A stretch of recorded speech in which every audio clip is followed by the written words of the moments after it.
దేవుడు మాట ఇస్తే నెరవేరకుండా పోతుందా అనేది ఒక అదృశ్యమైన లేదా ఒక ఆశ్చర్యకరమైనటువంటి విషయం అది.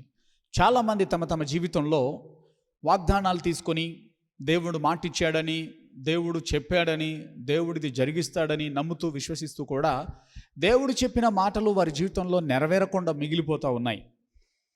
బైబిల్ గ్రంథంలో ఉన్న వాగ్దానాలు ఎన్నో చదువుతున్నారు. దేవుడు తన ప్రజలకు ఇచ్చినటువంటి మాటల్ని ఎంతోమంది చూస్తూనే ఉన్నారు. దేవుడు చెప్పినటువంటి మాట ఏది కూడా నిరర్ధకము కానేరదు అని లూకాసు వార్తలో దేవుడు స్పష్టంగా తెలియజేశాడు. ఒకసారి చూద్దాం. లూకాసు వార్త 1వ అధ్యాయంలో దేవాతి దేవుడు తన ఆత్మచేత ప్రేరేపించబడి పలికినటువంటి అద్భుతమైనటువంటి మాట. లూకాసు వార్త 1వ అధ్యాయం 37వ వచనంలో,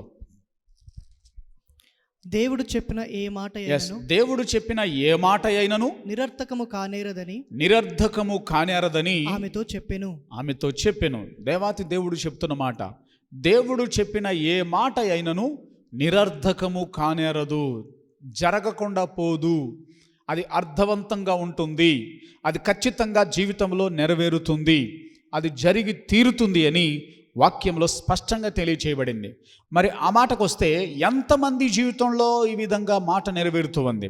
ఎంతమంది వారి విశ్వాస జీవితంలో దేవుని వాక్యము నెరవేరుతున్నట్లుగా చూడగలుగుతున్నారు? ఎంతమంది జీవితంలో దేవుడు చెప్పిన మాటలు సాక్షాత్తు జరగడం చూస్తున్నారు? చాలామంది జీవితంలో జరగవు. కొంతమంది చెబుతారు కూడా, ఏంటోనండి దేవుడు అలా చెప్పాడు, నా జీవితంలో ఇలా జరిగిపోతుంది, దేవుడు అది చేస్తానన్నాడు, నా జీవితంలో జరగటం లేదు, దేవుడు ఇది చేస్తానని మాట ఇచ్చాడు, ఆ మాట మాటగానే మిగిలిపోతుంది, ఇన్ని సంవత్సరాల తరబడి నేను ప్రార్థన చేస్తూనే ఉన్నాను, అది మాత్రం నా జీవితంలో జరగడమే లేదు. ఇట్లా చాలామంది వారి వారి జీవితంలో దేవుడు మాట ఇచ్చిన తర్వాత కూడా ఇంకా జరగకుండా ఉండిపోయినవి చూస్తున్నారు. ఇంకా కొంతమంది అయితే దేవుడు చెప్పింది ఒకటైతే జరిగింది మరొకటి చూస్తూ ఉన్నారు. దేవుడు చెప్పినట్టు జరగల, దానికి భిన్నమైనది జరుగుతుంది. ఆయన చెప్పింది జరగటం లేదు, జరగకూడనిదే జరిగిపోతూ ఉంది. ఇలా వారి వారి జీవితంలో ఇలాంటి సంఘటనల్ని మనం చూస్తున్నాం. అయితే ఎందుకు అలా జరుగుతుంది? ఎందుకు దేవుడు చెప్పినట్లు జరగడం లేదు? ఎందుకు దేవుడు మాట ఇస్తే జరగడం లేదు? ఎందుకు అది భిన్నముగా జరిగిపోయిందో, అలా జరిగినటువంటి ఒక సందర్భాన్ని జ్ఞాపకం చేసుకుని మనం దాన్ని అర్థం చేసుకోవడానికి ప్రయత్నం చేద్దాం. ఆదికాండము 18వ అధ్యాయంలో మనం చూడగలిగితే దేవుడు సొదొమ గొమొర్రా పట్టణములను గూర్చి ఒక మాట చెబుతాడు. సొదొమ గొమొర్రా పట్టణముల యొక్క పాపము పెచ్చిమీరిపోయింది, చాలా ఎక్కువగా పెరిగిపోయింది. కాబట్టి ఆ పట్టణాల్ని నాశనం చేయాలని ఒక ఆలోచన చేశాడు. ఆ మాట అబ్రహాం గారితో పంచుకున్నాడు. అబ్రహామా, నువ్వు నా స్నేహితుడు కాబట్టి నేను నీ దగ్గర దాచడం లేదు, నీకు చెప్తాను. ఏంటంటే, నీ ప్రక్కన ఉన్నటువంటి సొదొమ గొమొర్రా అనే పట్టణాలు భయంకరమైన పాపములో మునిగిపోయినవి. అవి ఎంతగానో ఘోరమైనటువంటి పట్టణాలుగా, పాపము పెచ్చిమీరిపోయిన పట్టణాలుగా ఉన్నవి. నేను ఆ పట్టణములను నాశనం చేయాలనుకుంటున్నాను అని చెప్పాడు. అప్పుడు అబ్రహాము ఆలోచన చేసి, అయ్ బాబోయ్, ఆ పట్టణాల్లో నా స్నేహితుడు ఉన్నాడు, నా సహోదరుని కుమారుడు ఉన్నాడు లోతు, మరి ఆయన పరిస్థితి ఏంటి? ఆ పట్టణాల్ని దేవుడు అగ్నితో కాల్చివేస్తే నా యొక్క సహోదరుని కుమారుడైనటువంటి నా స్నేహితుడు లోతు, అతని భార్య, అతని పిల్లలు, అతనికున్న యావదాస్తి ఏం కావాలి? కాబట్టి వారి పక్షంగా దేవుని ఎదుట అబ్రహాము ప్రార్థన చేయటం మొదలు పెడుతున్నాడు. ఆదికాండం 18వ అధ్యాయంలో మనం చూస్తే, నీతిమంతులను కూడా పాపులతో పాటు నీవు నాశనం చేస్తావా అని అబ్రహాము చేసినటువంటి ప్రార్థనను మనము గమనించుతాం. అప్పుడు అబ్రహాము సమీపించి ఇట్లా, దుష్టులతో కూడా నీతిమంతులను నాశనము చేయుదువా? ఆ పట్టణములో ఒకవేళ ఏ 10 మంది నీతిమంతులు ఉండిన ఎడల దానిలోనున్న ఏ 10 మంది నీతిమంతులను నిమిత్తము ఆ స్థలము నాశనము చేయక కాయవా అని దేవుని ఎదుట అతడు వేడుకుంటున్నాడు. ప్రభువా, కాయవా? ఆ పట్టణంలో ఒక 50 మంది నీతిమంతులు ఉన్నట్లయితే ఆ ఈ నీతిమంతులు 50 మంది కోసం ఆ పట్టణాన్ని నువ్వు కాపాడవా? ఆ పట్టణంలో ఉన్నటువంటి ఆ దుష్టులు, ఆ పాపిష్టి అయినటువంటి మనుషులతో పాటు ఈ నీతిమంతులను కూడా నువ్వు చంపేస్తావా? అలా ఎంత మాత్రము జరగకూడదని 25వ వచనంలో చెప్తాడు, ఆ చొప్పున చేసి దుష్టులతో కూడా నీతిమంతులను చంపుట నీకు దూరమగునుగాక, నీతిమంతుని దుష్టునితో సమానముగా ఎంచుట నీకు దూరమవునుగాక, సర్వలోకమునకు తీర్పు తీర్చువాడు న్యాయము చేయడా అని చెప్పెను. అక్కడ అబ్రహాము చెబుతున్నాడు, దేవా, దుష్టులతో కూడా నీతిమంతులను నాశనము చేయుట నీకు దూరమగునుగాక. నువ్వు న్యాయం చేస్తావు.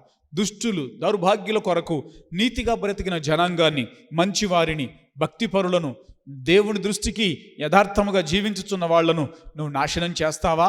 అది ఎంత మాత్రము జరగకపోవునుగాక అని అబ్రహాము దేవుని సన్నిధానమున వేడుకుంటున్నాడు. వేడుకుంటే దేవుడు అతనికి జవాబిస్తున్నాడు.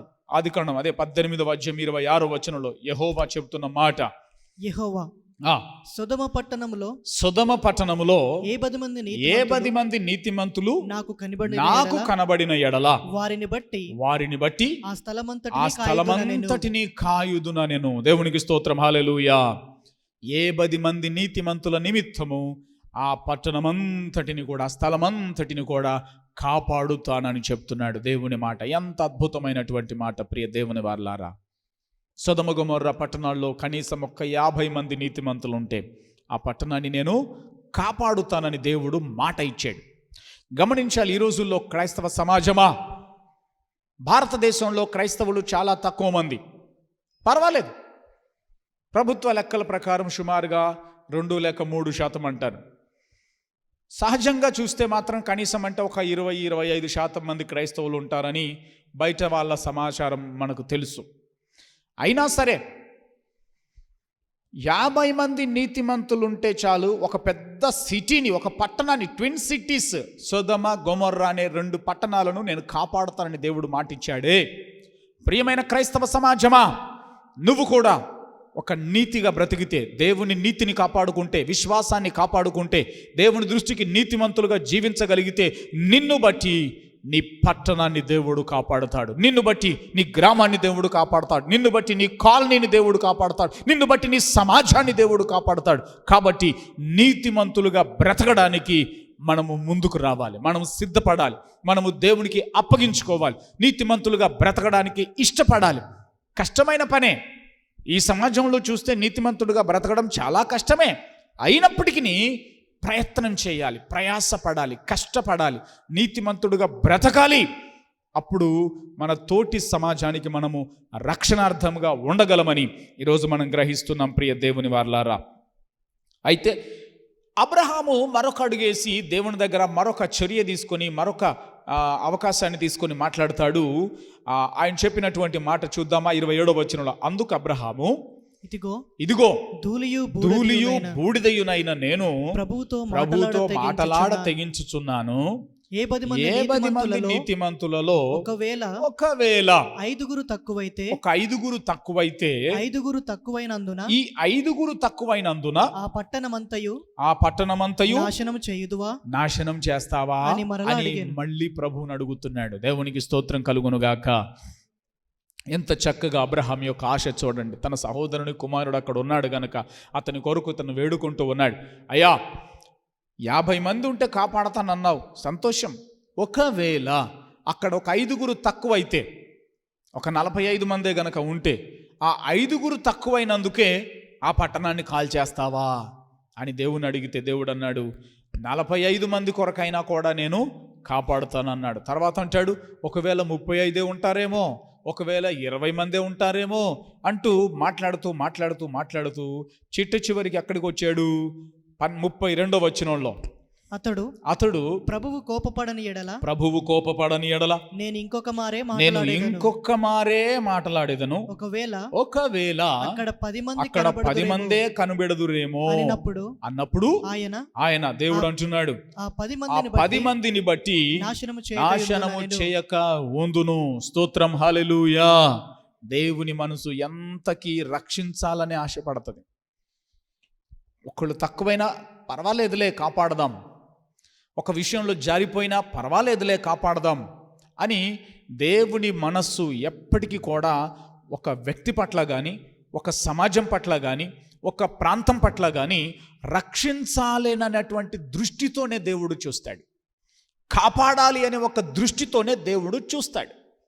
అందుకని సొదొమ గొమొర్రా పట్టణాల విషయంలో దేవుడు అంటున్నాడు, పర్వాలేదు, కనీసం ఒక్క 10 మంది ఉంటే కాపాడమంటున్నావు కదా, సరే నేను కాపాడుతాను. అక్కడ ఒక 10 మంది నీతిమంతులు కనబడితే చాలు, ఆ నీతిమంతులను బట్టి ఆ ప్రాంతాన్ని నేను కాపాడుతాను అని ప్రభు మాట ఇచ్చాడు. అయితే ప్రభువైతే మాట ఇచ్చాడు, బాగానే ఉంది. మరి ఏం జరిగింది అనే విషయానికి వస్తే, అదే ఆదికాండం 19వ అధ్యాయంలో 24, 25 వచనాల్ని మనం చదివితే, దేవుడైతే అబ్రహాంతో మాట ఇచ్చాడు, సరే నీ ప్రార్థన విన్నాను, నీ ప్రార్థనకు జవాబిస్తున్నాను, నీ ప్రార్థన ప్రకారంగా ఆ సొదొమ గొమొర్రా పట్టణాల్లో ఒక 10 మంది కనబడితే చాలు, ఆ 10 మంది కొరకు నేను ఆ పట్టణాన్ని నాశనం చేయకుండా కాపాడుతాను అని మాట ఇచ్చాడు. మరి ఏం జరిగింది? లోతు సోయరుకు వచ్చినప్పుడు ఆ దేశమున సూర్యుడు ఉదయించెను. అప్పుడు యెహోవా సొదొమ మీదను గొమొర్రా మీదను యెహోవా యొద్ద నుండి గంధకమును అగ్నిని ఆకాశము నుండి కురిపించి ఆ పట్టణములను ఆ మైదానమంతటిని ఆ పట్టణములలో నివసించు వారినందరినీ నేల మొలకలను నాశనము చేసెను. ఏంటండి విచిత్రం? ప్రభు చెప్పాడు కదా, నేను ఆ పట్టణాన్ని కాపాడతాను, నాశనం చెయ్యను అని. మరి ఎందుకు నాశనం చేశాడు? పట్టణం మీద గంధకము అగ్ని కురిసింది, పట్టణమంతా కూడా కాలిపోయింది, ప్రజలందరూ కూడా చచ్చిపోయారు, పశువులన్నీ కాలిపోయినవి, నేల మొలకలు సహితము కాలిపోయినవి, నాశనమైపోయింది పట్టణం అంతా కూడా. మరి దేవుడు చెప్పిన మాట ఏమైంది? నేను ఆ పట్టణమును కాపాడుతానని దేవుడు చెప్పాడు కదా, మరి ఎందుకు కాపాడలేకపోయాడు? ఎందుకు అవి సంరక్షించబడలేకపోయాయి?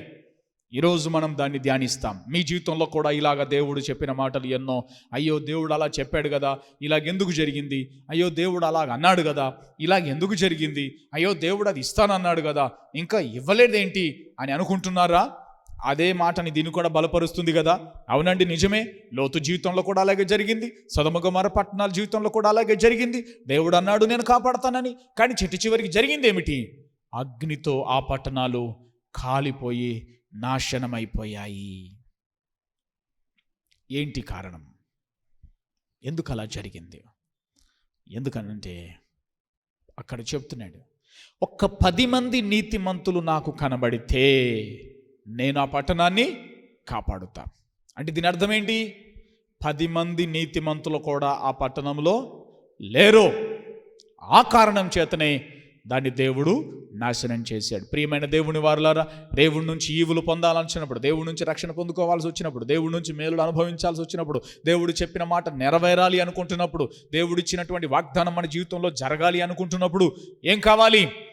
దేవుడు కోరుకున్న కనీసమైన ఉండాలి, మినిమమైన మన జీవితంలో కావాలి. కనీసమైన దేవుడు చూచేటంత. మొదటిగా పట్టణం అంతా నాశనములో ఉన్నది, అందరూ పాపం చేశారు అన్నాడు. తర్వాత అబ్రహాము మాట్లాడుతా ప్రార్థన చేస్తా, కనీసం 50 మంది నీతిమంతులు ఉంటే కాపాడవంటే కాపాడతానన్నాడు. 50 మందితో మొదలుపెట్టి వచ్చి చివరికి కనీసం ఒక్క 10 మంది నీతిమంతులు ఉన్నా కాపాడతానని దేవుడు కాపాడడానికి కాంప్రమైజ్ అవుతున్నాడు.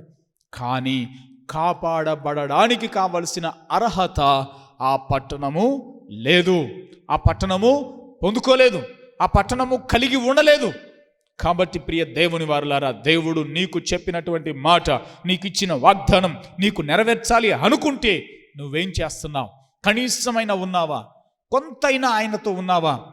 50 మంది లేకపోతే కనీసం 10 మంది నీ ఆత్మీయ జీవితంలో కూడా నువ్వు పాటిస్తున్న పద్ధతులు, నువ్వు జీవిస్తున్న జీవన విధానం, నువ్వు చేస్తున్న ప్రార్థనా జీవితం, నీకున్న విశ్వాస ప్రమాణం, నువ్వు వెళుతున్న దేవాలయ క్రమశిక్షణ, నువ్వు ఇస్తున్న దేవునికి సమర్పించాల్సిన కానుకలు, నువ్వు చేయాల్సిన ఉపవాస ప్రార్థనలు, నువ్వు ఇవ్వవలసినటువంటి నీ యొక్క రక్షణ సాక్ష్యం, అన్ని జనులకు చెప్పాల్సిన దేవుని గురించిన సమాచారం కనీసమైనా ఉన్నదా? నువ్వు చేయాల్సినంత చేయకపోవచ్చు, కనీసమైనా ఉన్నదా? దేవుడు కోరుకున్నంత లేకపోవచ్చు, కనీసమైన కాంప్రమైజ్ అయ్యగలిగేటంతనైనా ఉన్నదా నీ జీవితంలో?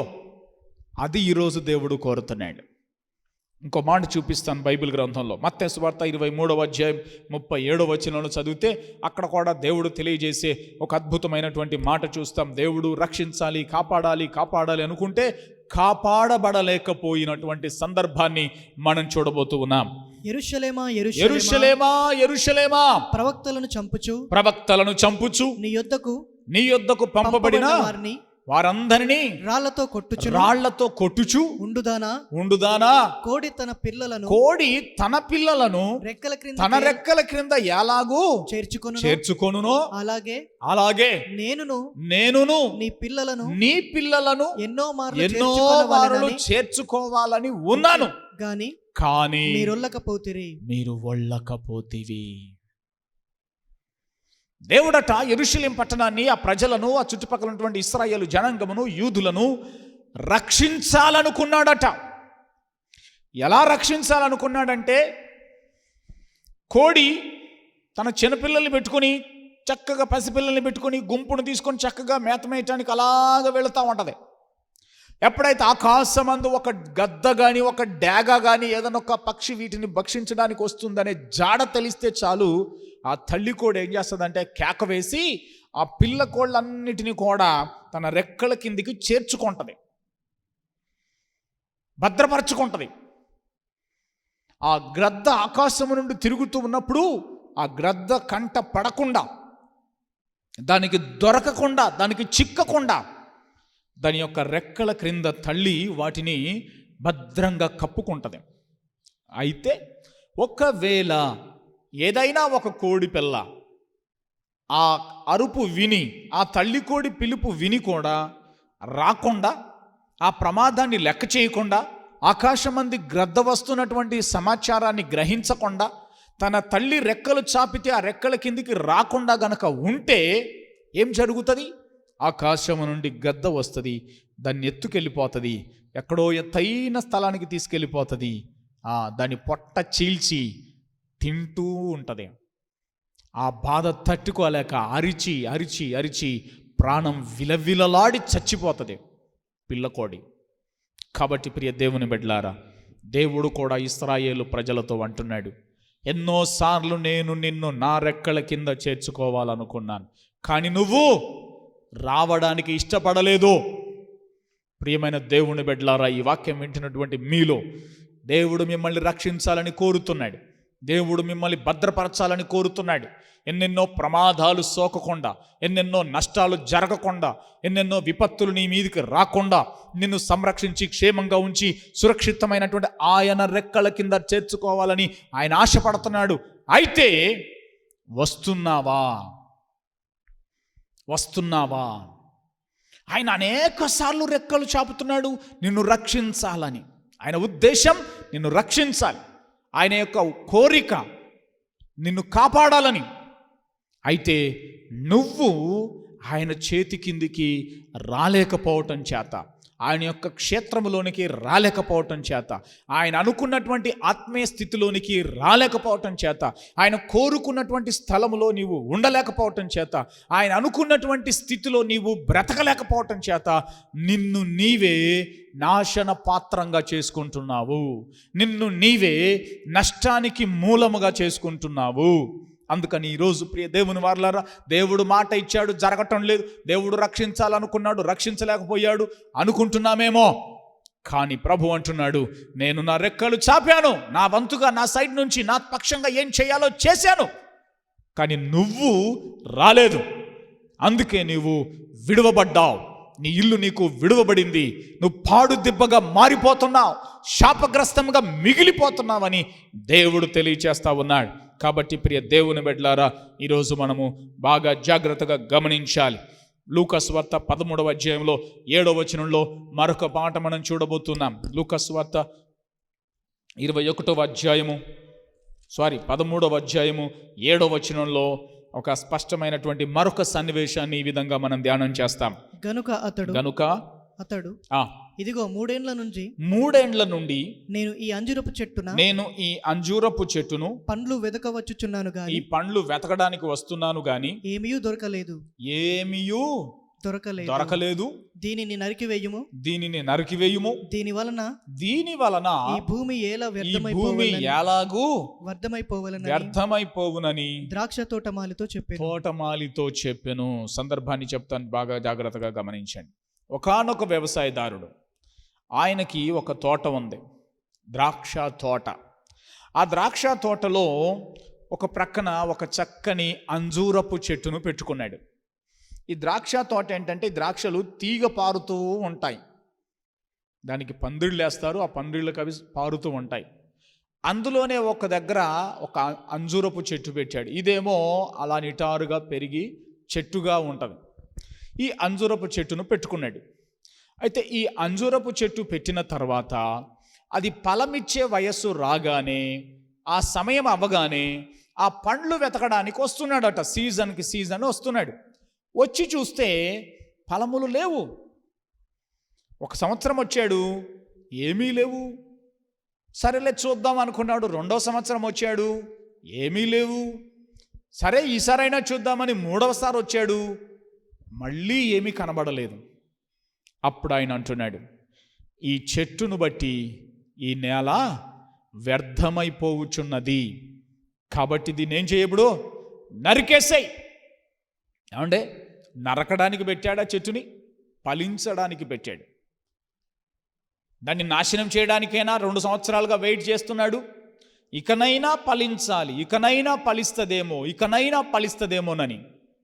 కానీ అది ఫలించకపోయేసరికి ఆయన ఆశ భంగమైపోయింది. ఆ వ్యవసాయదారుడు ఆ చెట్టును నరికివేయము అని చెప్పేస్తున్నాడు. ప్రియమైన దేవుని బిడ్డలారా, నీ ఆత్మీయ జీవితం ఎలాగుంది? దేవుడు నిన్ను ఫలించాలని కోరుతున్నాడు. మరెందుకు నరికివేయబడుతున్నావు? ఎందుకు చితికిపోతున్నావు? ఎందుకు నీ ఆశ భంగమైపోతుంది? ఎందుకు నీవు అనుకున్నది జరగటం లేదు? ఎందుకు నీవు కోరుకున్నది దొరకటం లేదు?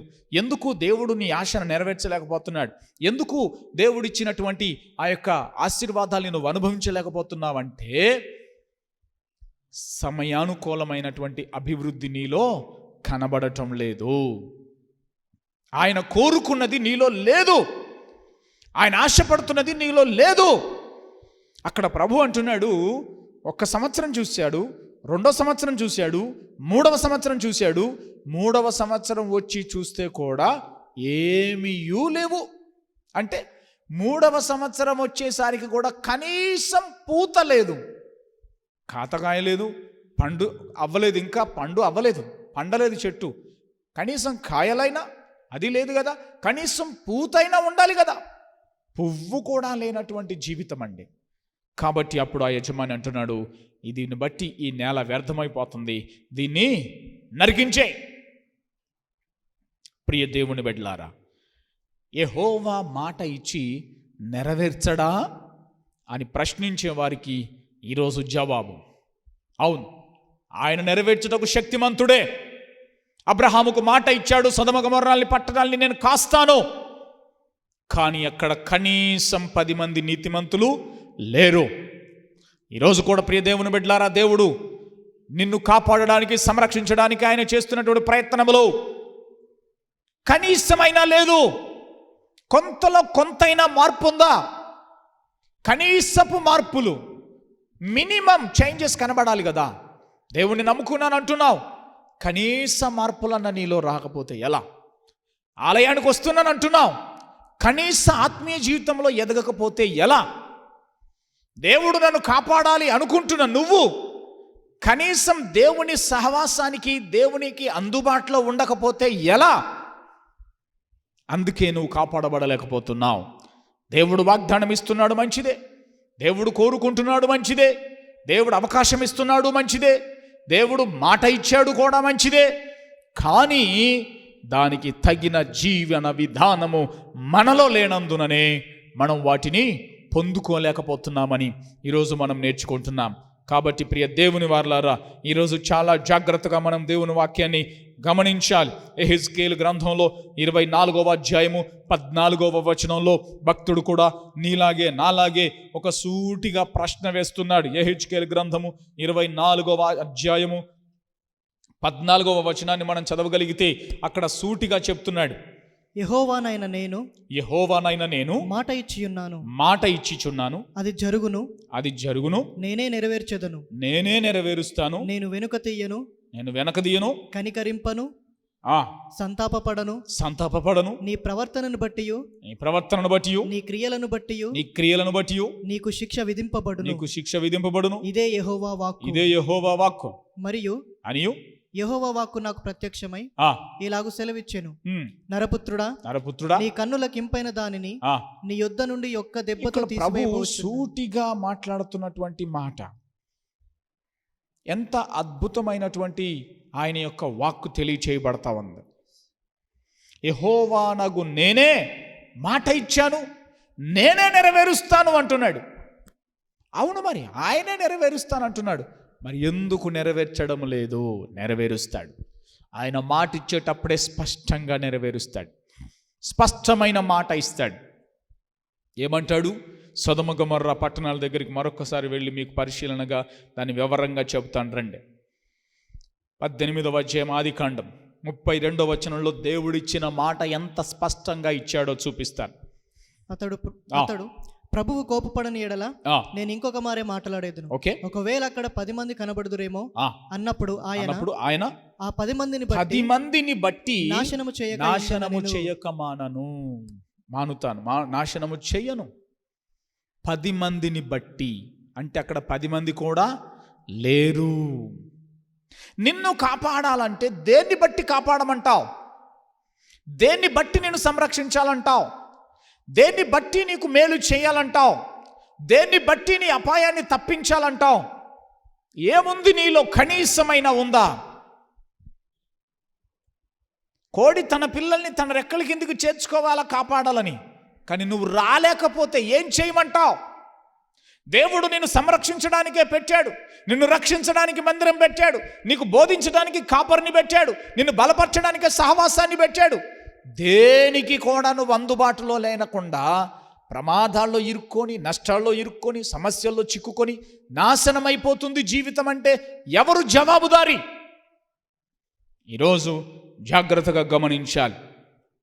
ప్రియమైన దేవుని వారలారా, అంజూరపు చెట్టు 3 సంవత్సరాల నుంచి కనీసము పూత లేకపోతే ఎలా?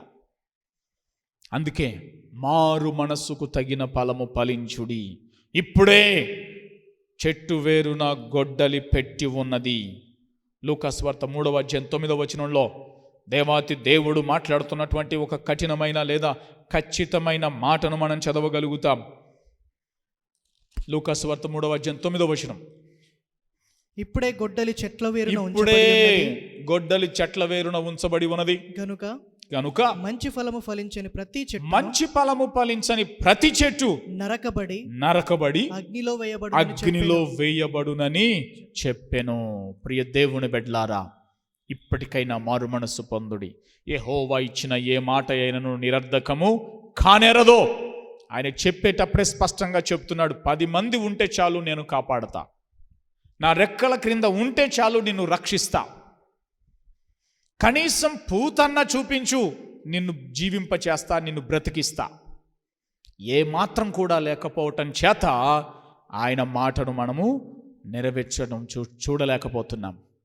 ఈరోజు ప్రియ దేవుని వారలారా, నీ మనస్సులో, నీ హృదయంలో ఈ ఆలోచన చేసుకొని దేవుడిచ్చే మాటకు అంగీకరించి ఫలభరితంగా మారి ఎంతో కొంత భక్తిని పెంపొందింప చేసుకొని ప్రభు సంరక్షణలో, ప్రభు ఇచ్చే అధికారంలో, ప్రభు ఇచ్చే ఆశీర్వాదంలో, ప్రభు ఇచ్చే పరలోక రాజ్యములో స్వాస్థ్యం కాపాడుకోగలిగేటట్లు సిద్ధపడు. ప్రభు నిన్ను ఆశీర్వదించునుగాక. ఆమెన్. ప్రార్థన చేద్దాం. ప్రేమగల మా తండ్రి, పరిశుద్ధుడైన యేసు, మీకు వందనాలు. ఈ దినం ఈ వర్తమానం కొరకై స్తోత్రం. అయ్యా, నువ్వు మాట ఇస్తే అది జరుగుతుంది, మీరు మాట ఇస్తే అది తప్పకుండా నెరవేరుతుంది.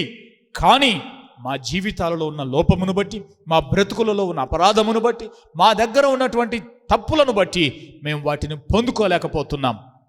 అలనాడు సొదొమ గొమొర్రా పట్టణాలు కూడా నువ్విచ్చిన మాట ప్రకారంగా కనీసం 10 మంది లేక అది కాలిపోయింది నాయన. అలాగే ఈ రోజుల్లో కూడా తండ్రి, ఇగో ఈ మాటలు వింటున్నటువంటి బిడ్డల జీవితాల్లో, ఇదిగో ఈ వాక్యాన్ని అంగీకరిస్తూ ఈ ప్రార్థనలో ఏకీభవిస్తున్న ప్రతి ఒక్కరి జీవితంలో కనీసమైన ప్రారంభమగునుగాక. కొంతైనా నీ వైపుకు తిరుగుదురుగాక. కొంతైనా తమలో తాము మార్పు సంపాదించుకుందురుగాక. దినదినము ఒక నూతనమైన మార్పులో నీకు వచ్చుదురుగాక. మారు మనసుకు తగిన మంచి ఫలములు ఫలించుట ద్వారా మీ వాగ్దానములను స్వతంత్రించుకొందురుగాక. 100% మీ మాట వారి జీవితంలో నెరవేరునుగాక. అలాంటి అద్భుతమైన జీవితంలోనికి నీ బిడ్డలందరినీ నడిపించమని యేసు నామమున ప్రార్థిస్తున్నాను తండ్రి. Amen. Amen. God bless you.